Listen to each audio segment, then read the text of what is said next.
cover cases with children. It's just one of those lines that sort of makes me feel uncomfortable to cross. But this particular case has fascinated basically the entire country for the last quarter of a century, and that includes me. JonBenet Ramsey was killed in 1996. In 1999, the summer after my 7th grade year, I went on a family vacation with one of my middle school friends. Yes, we did all the normal, regular things on the trip, but we also forced her parents to take us to visit both Columbine High School, and then we drove to Boulder, Colorado. We went into a phone booth, yes, it was that long ago, and looked up the last name Ramsey. We then had her parents drive us past the huge Ramsey mansion. Those two things probably made her parents think we were a little weird, or maybe worse. At the time, we just referred to ourselves as morbid. Who could have predicted that in the next 20 years, the popularity of true crime would just explode and I'd be sitting right here? Turns out we were just ahead of the curve. For today's margarita, we're going to do an ode to Colorado while still remaining legal for everyone in the United States. This CBD margarita might have the added benefit of making you feel relaxed, which is probably pretty important for today's episode. We're going to start with a classic margarita, 2 parts tequila and 2 parts simple syrup. I'm using honey simple syrup for this recipe. And then lastly, 2 parts lime juice and 1 part triple sec. And then we're going to do 1 dropper full of CBD oil. For today, I'm using citrus because that's what I have. Once that's all in, we put the lid on and shake her up.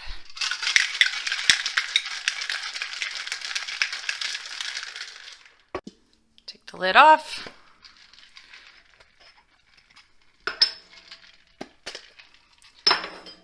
Say it with me.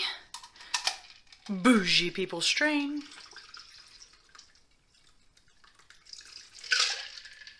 We're ready to go. JonBenet Ramsey was born on August 6, 1990, to parents John and Patricia Ramsey. She had an older brother named Burke, who was 3 years older, and then 3 much older half-siblings from John's first marriage. In 1991, John, Patsy, Burke, and JonBenet all moved from Atlanta, Georgia to Boulder, Colorado for John's business. He was an up-and-comer in the technology sector, and truth be told, they were incredibly wealthy. Some reports say that their net worth was in the millions. They moved into a 7,000 square foot home that had a basement, and then not 2 floors above that basement, but 3 floors above that basement. So it was really a 4-story house. They at one point owned 2 airplanes. They were pretty wealthy. Patsy was an elegant former pageant winner who kept an immaculate household, and the kids had everything they ever wanted. Beth Ramsey, JonBenet's half-sister, died in a car accident at age 22 in 1992. Patsy Ramsey was diagnosed with stage 4 ovarian cancer at just age 36 in 1993. After treatment, she went into remission for 9 years. JonBenet was a charming, highly extroverted girl who just loved being the center of attention. By the time she turned 6, she had already won multiple beauty pageants herself. She had big, bouncy, beautiful blonde curls, a sweet smile, and a very notable stage presence. She was known to be a happy child who never really got grouchy, according to her babysitter. She loved trying new things, and even as a young child, it was said she could keep the dinner table conversation going all night. Those who loved her said JonBenet found complete joy in the world. On December 25th, 1996, the happy kindergartner and her older brother opened Christmas presents. The Ramsey house was perfectly decorated.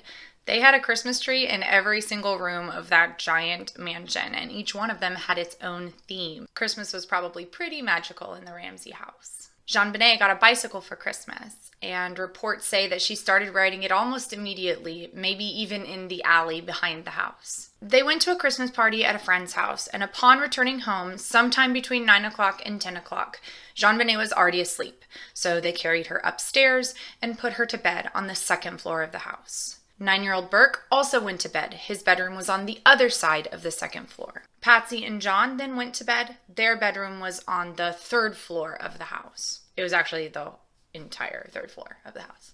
Patsy woke up the next day, December 26th, at about 5:30 a.m. and went downstairs to make coffee. On the way downstairs, she notices a ransom note. More like a ransom letter. It was 2.5 pages long, laid out on the stairs. She rushes upstairs to JonBenet's bedroom and finds it empty. She then wakes John and calls 911 at 5:52 a.m. 2 police officers responded to the 911 call and arrived within 3 minutes. They conducted a cursory search of the house but found no signs of forced entry. Officer Rick French went into the basement and did notice a door that was closed and secured by a wooden latch, but he didn't open it and kept moving. He later explained that at the time he was looking for an exit route for a kidnapper, and so the lock being on the inside of the door ruled that particular room out. JonBenet's body was later found behind that door. With JonBenet still missing, John began making arrangements to pay the ransom. A forensic team was dispatched to the house, but at the time they believed it was a kidnapping, so they only quarantined off JonBenet's bedroom to prevent contamination. Absolutely no precautions were taken whatsoever to prevent contamination in the rest of the house. Meanwhile, friends started showing up to show their support. Visitors just started cleaning and picking up things, including in the kitchen, and possibly destroying valuable evidence.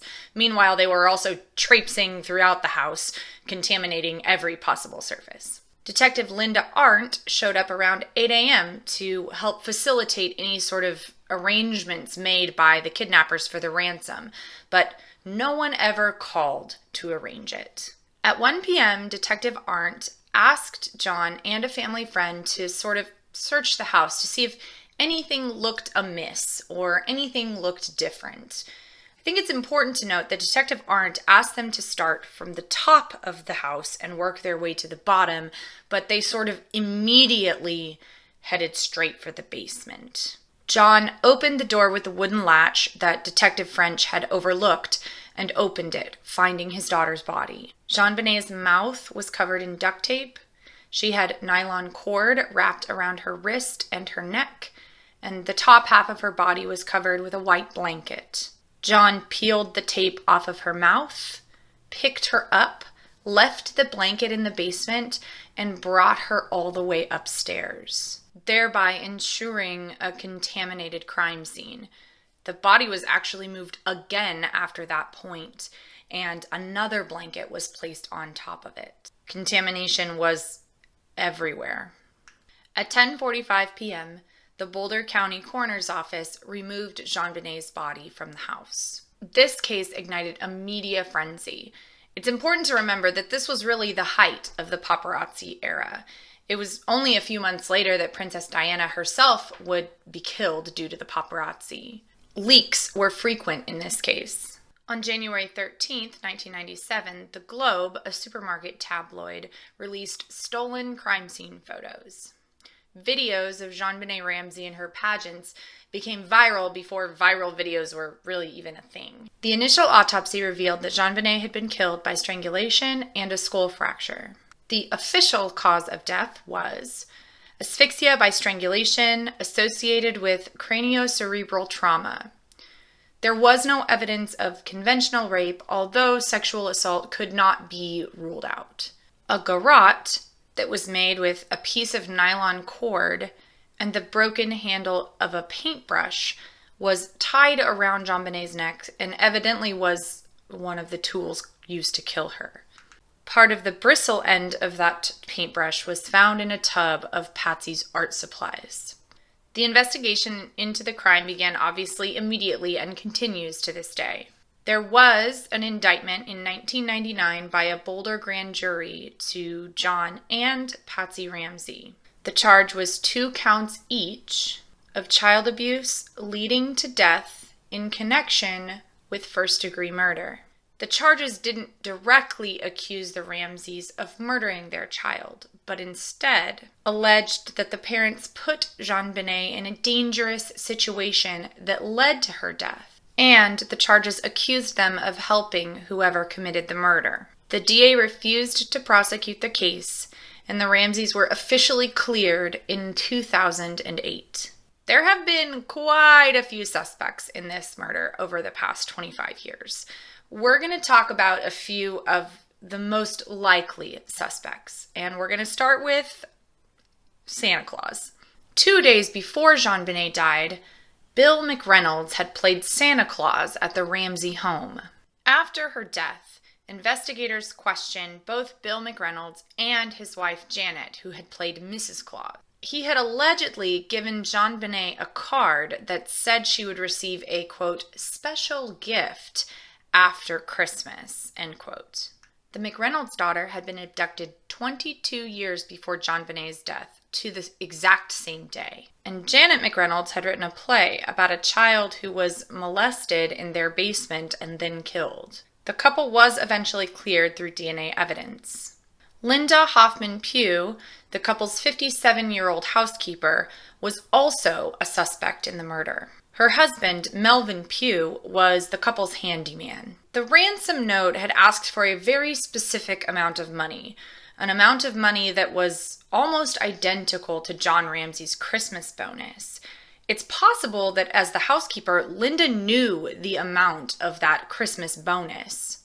She had recently asked Patsy for a loan of several $1,000s, and Patsy had refused. She obviously had a key to the house and knew the family's schedule and when they would be out at the Christmas party, for example. It's possible that she could have entered the house and waited. Remember, that house was huge, and waited until the family came home from the Christmas party. The theory is that Linda led a trusting JonBenet Ramsey down into the basement in an attempt to trick the Ramseys into leaving the ransom money, or possibly to kidnap her.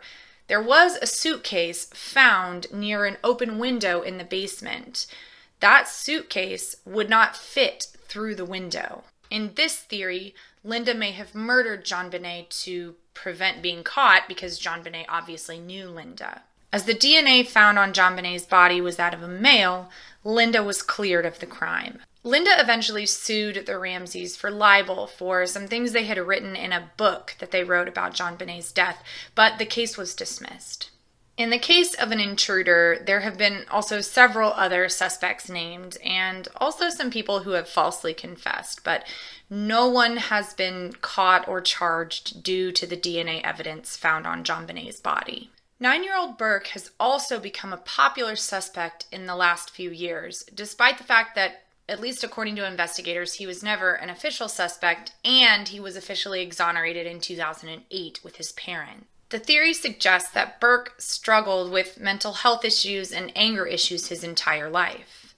He allegedly smacked JonBenet in the face with a golf club not too long before the murder, leaving a scar underneath her eye. He was known to spread his feces around JonBenet's bedroom, including after it had been cordoned off as a crime scene. The theory is that on Christmas night, Burke actually came downstairs and went into the kitchen to get a snack. He got a glass of tea and a bowl with pineapple and milk. Both of these things were found on the kitchen table with Burke's fingerprints on them. JonBenet came downstairs too and stole a piece of pineapple right out of Burke's bowl. This enraged him, and he grabbed the nearest thing he could find, which was a very large flashlight, and just bashed her in the skull. When Patsy and John discovered what he had done, they did all of the steps that came after it in order to cover up the murder and to protect Burke. This complicated theory is slightly less complicated if one of the other two suspects in the case, John and Patsy, murdered JonBenet. One theory asserts that Patsy killed JonBenet after she wet the bed, but there was no evidence that the bed had any urine in it. Her underwear did have urine in it, but that likely happened after she was no longer in the bedroom. Another theory asserts that John murdered her out of some kind of anger. Again, all three of them were formally exonerated in 2008. I do want to make a note about the DNA evidence found on and around JonBenet. This is the same DNA evidence that has been used to clear all of the suspects thus far. There was trace evidence of DNA found in JonBenet's underwear, on her long johns, underneath her fingernails, and in the garrote that was allegedly used to strangle her. Not only do these samples of DNA not match each other, many reports are saying that these possibly are composite DNA, or essentially DNA that's gotten mixed together from multiple people. There are a number of incredibly plausible explanations that these are just innocent DNA samples. For goodness sakes, the entire crime scene was contaminated right from the very beginning. Everyone and their mother was at the crime scene, cleaning up toast crumbs and walking around to where the body was going to be placed or where the body had been placed. In my opinion, not a single suspect can be cleared using the DNA wasn't a match excuse. No one's DNA has been a match, probably because DNA isn't relevant to this crime. There are armchair detectives and real detectives who have dedicated their entire lives to working on solving this crime. The amount of research that I did for this can in no way match their work. But I do have, of course, a few thoughts. By the way, my opinions have definitely changed from when I was 13 years old. The theory that this was an outside intruder just doesn't ring true to me. There weren't any footsteps anywhere that would show that an outside intruder tried to get in. That basement window, it wasn't even big enough for a suitcase to go through, much less an average-sized human. And there were cobwebs found in that windowsill that definitely would have been broken if someone went through. The ransom letter itself was just too long and convoluted to really be written by a random person seeking a ransom. I truly don't believe that Patsy or John committed the murder of JonBenet. All of their friends commented on how loving and caring they were as parents. Patsy was a stage 4 cancer survivor. It doesn't seem likely that she would get enraged over her child wetting the bed. Their grief is real and palpable in those interviews that they gave in the months and years after JonBenet's murder. But some of the things they did after the murder make absolutely no sense. This wasn't the 1800s. This was the late 1990s. Everyone knew that you shouldn't contaminate a crime scene. Why did John head straight for the correct bedroom when asked with his friend to search the house? Why did he pick up her body, take off the duct tape, and move the body to a different location? And much of the scene itself just doesn't make sense. The ransom note was 2.5 pages long, and it's been proven that it was written using Patsy's notepad, which means they didn't bring the note with them. Who spends that much time writing a ransom note? Not to mention, it's filled with references that come straight out of Hollywood films. The thin cord that was used to go around JonBenet's wrists was loosely tied in a slip knot. Easily, JonBenet could have removed them herself if she had been conscious when they were put on her wrists. It's pretty obvious that those were put around her wrists after she was already unconscious. The scene itself is almost comically staged. In my mildly educated opinion, I do think Burke committed the murder. I believe that JonBenet came downstairs and bothered her brother as he was trying to enjoy his late night snack. It's important to note that there was an organic piece of material found in her small intestines that resembled pineapple. He grabbed the heaviest thing he could find that was near him and just wailed on her. After he smashed her upside the head, with a wound that is consistent with the size of that flashlight, she fell unconscious and totally brain dead. He either went to get his parents or they woke up because of the commotion and found her, and they moved quickly to cover up her murder. They had to protect their living child. John dealt with JonBenet's body. He fashioned the garrote out of one of Patsy's paintbrushes, loosely wrapped her wrists in cord, wrapped her in a white blanket, and put her in that room in the basement. The same room where they had hidden Christmas presents just a few days before. He tightened the garrote around her neck to make it appear that the death was only by strangulation. Patsy, meanwhile, dealt with the ransom note. She went to her office and practiced a few times. By the way, they did find practice ransom notes. Once she felt she got it right, she wrote and wrote and wrote for 2.5 pages. In the first paragraph, she misspelled a few things on purpose, but as the paragraphs continued, she started to spell them correctly. She picked a ransom amount that came into her head immediately, which was her husband's Christmas bonus. She used words that she had previously heard in movies that she had watched to add to her ransom note, to make it seem more believable.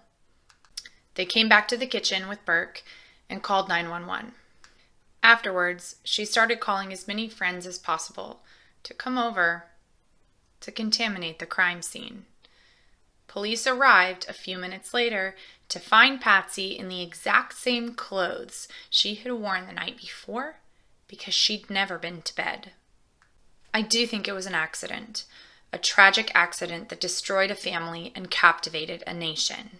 Even more sadly, I think they could have told the truth about what happened and still protected their son. I'm not sure they got Burke help after this, but they might have been able to had they told the truth. In Colorado, the minimum age for prosecution of any crime is 10 years old. At the time of the crime, Burke was 9 years old and 11 months. He wouldn't have even been prosecuted. The way that the grand jury brought the charges against John and Patsy Ramsey is further evidence to me that they also believed that Burke committed the crime and that the Ramseys not only put her in the position where that could happen, but they assisted Burke after the crime had been committed. JonBenet Patricia Ramsey is buried in Marietta, Georgia, alongside her mother, who ended up succumbing to ovarian cancer in 2006, and her half-sister Beth. There is a lot of hope that with the increasing DNA technology and the use of familial DNA, that the case of JonBenet Ramsey will be solved very soon. But if the DNA isn't forensically significant, then it won't matter. DNA is only one part of the puzzle. It's only one piece. So what do you think? Do you think someone in the family committed the murder? Or was it someone that had connections to the family, or just a random outside intruder? Why did this crime get so much attention then? There are little girls killed every single day. Is it because she was pretty, affluent, and white? Were we captivated by those images and videos of her as a tiny little beauty pageant star? And why does the fascination continue today? Do you think we would still be as obsessed with it if it was a solved crime? Why does this little blonde-haired, blue-eyed girl still haunt us even today? Thanks for hanging out with me. If you have an idea for a case, or more importantly, a margarita, come hang out with us on Instagram. The link is in my bio. And good news, Facebook fans, we've also started a Facebook page. The link is in the description box too. Next week, we're talking about the Bennington Triangle and all of the disappearances and supernatural sightings that have been seen there over the last 200 years or so. I hope you're liking Mars and Mayhem so far. I love feedback.